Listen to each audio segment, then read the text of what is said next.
Hello and welcome to this edition of Voices of Cricket. And today we have Gaurav Joshi. Gaurav, let me start by asking the most obvious question. How did you get into cricket journalism in the first place?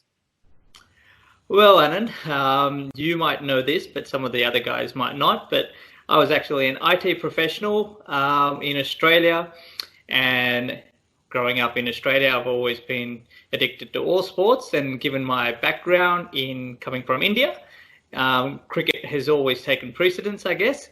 And I just got through breakthroughs by working and knowing a few people. I used to go to Queensland for my IT work, and a lot of the A tours used to come up there.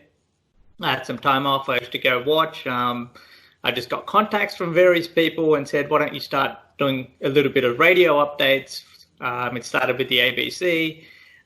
Then people helped me connect to some journalists, to some editors, midday editor Clayton. And then I started writing a few pieces because I was the only person there, and it sort of kick-started a lot of things. And that was just followed by the 2012 Under-19 World Cup, where I actually took some time off work and spent 2 weeks up there. And I was still an IT guy, but that sort of kick-started a journey. You wrote a book after that World Cup, didn't you? Under-19 World Cups are often special to journalists. Does that one mean quite a lot to you? Yeah, especially, going back nearly 8 years now, because it wasn't as covered extensively as what it is now. We probably only had 2 journalists there, 1 local person. The tournament went for 2 weeks. It was in Australia. It sort of kickstarted a career, and, a book, just because I was able to it was in Townsville, it was such a small city. You just get all these stories, as you know better than anyone, when you're around, the players and the tournament, you listen out, and you tend to hear things that you're totally not aware of, and you start scripting them into articles. And the Clayton Merzello, who's the midday editor, said, well, looks like you have a lot of info. Why don't you just compile it in a book? And there it was, and I put it together, and I launched it a year later. So, it is a special thing because it was at the start of that journey. And of course, around the press boxes, we've heard the rumors that you played either with or against Michael Clarke. How much truth is that to that? There is a scorebook somewhere in the western suburbs of Sydney where it says M. Clarke. It was actually, I was playing with a family friend of ours who's also a Joshi. So it's a court Joshi, bowled Joshi. I won't tell you what he was on, but he was well past 100, put it that way. So you did play a lot of cricket as a youngster then here in Australia? I think, typical Australia, you play cricket for 6 months of the year.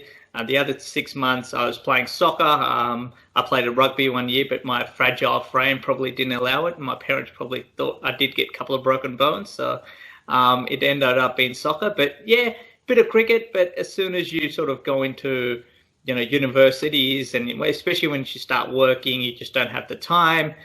You're more focused on other things, I guess, as a teenager, you rather want a beer in your hand, and trying to get up to cricket one morning is not the easiest thing. So I think I started departing and started going towards a professional way rather than just focusing on cricket. I was never that good anyway. Well, look, whether you were good or not, one thing that everyone notices when you're watching cricket is that you seem to watch the technique of the game, especially batsmen, pretty closely. How did that happen? It's just not cricket. I think I've just got some analysis that's going in my mind. Every time I watch cricket, I'm just glued to the TV. I mean, commentators might be saying one thing, but I'm just observing. Whether that's cricket, might be rugby, could be golf. I think I just observe things, and I guess it's a blessing. Some people watch cricket and they take notes. I probably take pictures of a certain batsman because I realize they've taken a stance different, or hang on, they've changed their guard.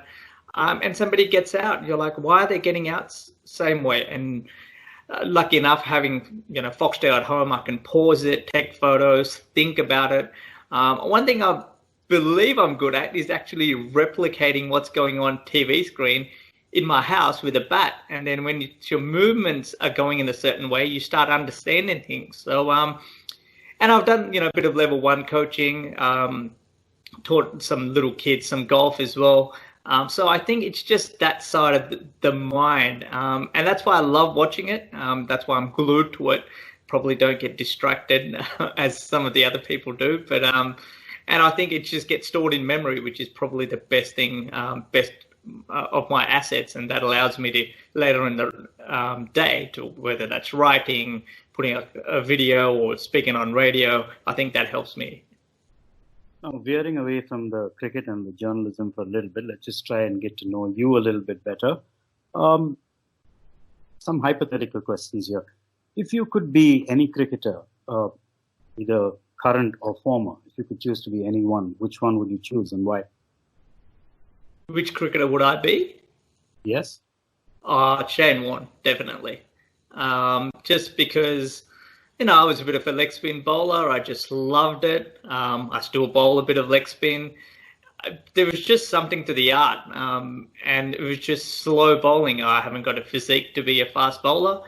I loved my opening batsman, but it was just watching Shane Warne growing up, the 90s, when you're at that age from, say, 13, 14, and you're just absorbed in cricket. And, just the way he planned dismissals and got people out, I would love to be Shane Warne. Like, once I have this famous story when I went to Sydney Airport as a kid, and I was able to get on a bus when the Indian team was here in 98, 99.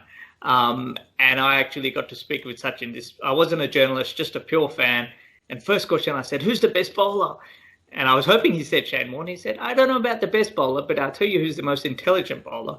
And that's Shane Warne. And that was like, yes, that's who I've sort of loved watching. Right. And if there was one talent that you could have, and let's not say bowling leg spin, there's one talent that you could choose to have, what would it be? Cricket? In cricket? In anything. Just to hit a golf ball further. I think I can hit it straight, but probably don't hit it long enough, so some of the long golf courses trouble me. But yeah, I'd love to hit the golf ball a lot further. I wish I took up golf when I was younger, so I understand the mechanics of the sport, just like I do with cricket, I suppose.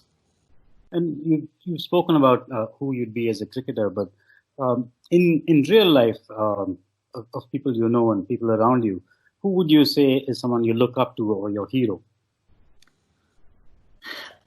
That's a difficult one. Probably somewhere, like I look at someone who's had a really good life, or have, and I've been, I was fortunate enough to be very close to my grandfather, who lived till he was 95, 96.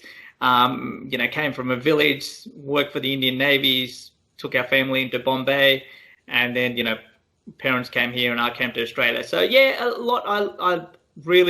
I think my grandfather's pretty much my hero, and he enjoyed watching sports and stuff. So, there are sports people you idolize, you want to be like, but yeah, I reckon my grandfather definitely. And what is the one thing about yourself that you particularly like? That's a hard one. You're used to asking the hard questions. Once in a while you have to answer them. I think I just love meeting people and just asking questions. That's simple as that. It's always a why. Whoever I meet, whether that's a scientist, whether that's a cricketer, whether that's just a normal person on the street, they do something or I see something, and it's always why. So I think that's what I really enjoy, just asking people and meeting new people wherever they are in the world, and just how close I am to them. That's I reckon. I just love it. I'm just a social animal. And if you can just flip that question around a little bit, if there was one thing that you would change in other people, or would change in people in general, what would that be? Change in people. I think people just gotta not influence others. Just be happy what somebody is like, and as simple as that. If you're happy, and then probably the people around you are happy. If you're changing something, or if you're trying to change something, it probably distracts you, and then you get frustrated. So yeah, just that simple as that, I think. Well, we're almost wrapped up here, Gaurav, but as you know, having covered Indian cricket quite extensively in the last few years, there's always one surprise question at the end of any interaction. So we just hang on a second. Here's yours. Gaurav Joshi, Indian क्रिकेटमध्ये असं रिवाज असतं की last question मराठीमध्ये असतं. तर मला असं वाटलं की मी पण ते रिवाज कंटिन्यू करणार. तर मराठीमध्ये सांगणं आहे की जसं दिसतं तसं नसतं, म्हणूनच तर जग फसतं. आणि त्यात तुझा ऍक्सेंट घेऊन जगला नक्की फसला आहे. पण मला कोणी सांगितलं की तू आता इंग्लिश सोडून मराठी जग जिंकायला चालू आहे. त्याच्याबद्दल काय बोलायचं तुला? नक्की तुला मी सांगतो. आनंदला सांगतो, तुला नाही सांगत आहे. But yeah, I am doing some Marathi videos.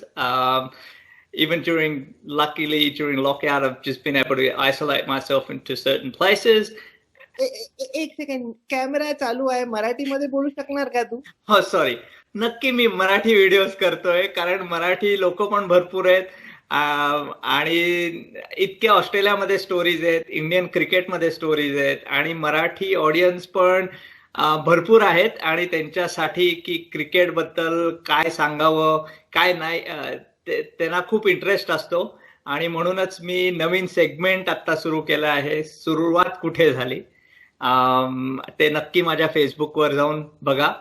आणि importantly, as good as my Marathi is, I'm very impressed with yours.